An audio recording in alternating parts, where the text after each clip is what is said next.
একটা সংস্কৃতি পারে একটা দেশকে সমৃদ্ধ করতে।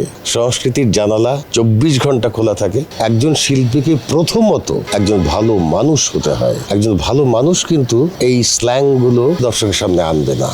আমি যখন 2012-তে সৌদি আরব থেকে ফিরে আসি এবং আফজাল হোসেনের সঙ্গে আমার দ্বিতীয় ইনিংস শুরু হয় ছোট কাকু দিয়ে, হঠাৎ করেই আমি মাতিয়া বানু শুকুর একটা ইনভিটেশন পেলাম ওর একটা সিরিয়ালে। আমার ধারণা that was my turning point. আমি যখন সৌদি আরবে ছিলাম শুকুর নাটকগুলো দেখে আমার খুব ভালো লাগতো। মনের ভেতরে একটা সুপ্ত ইচ্ছা ছিল যে আমি মাতিয়া বানু শুকুর সাথে কাজ করব। স্যান্ডেলিনা সো, রূপচর্চায় আভিজাত্য।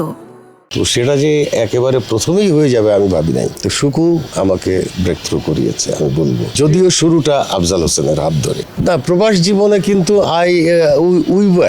আমি বলবো না, আমরা we were satisfied in the sense যে আমার স্ত্রী, সেও ঢাকা থিয়েটারের একজন সদস্য ছিল, সে বিটিভিতেও কাজ করেছে।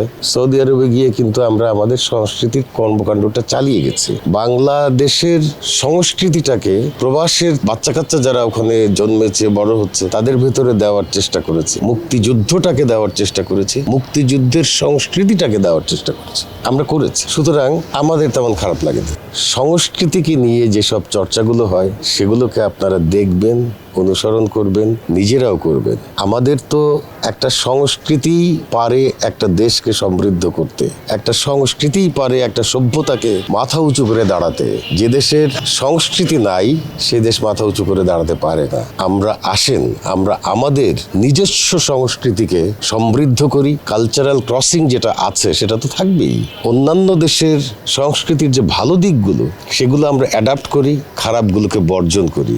সংস্কৃতির জানালা 24 ঘন্টা খোলা থাকে, সেটা বন্ধ করার কোনো উপায় নাই। আমাকেই বেছে নিতে হবে আমি সেই সংস্কৃতির সাথে ভেসে আসা সুবাতাসটা নেব না কুবাতাসটা নেব। সেটা আমার আপনার উপরেই বর্তায়। আমরা সচেতন হই, আমরা আমাদের সংস্কৃতিকে ধারণ করে একটা উন্নত শিখরে নিয়ে যাই, যেখানে আমাদের সমাজটা আরো সুরুচিপূর্ণ হবে।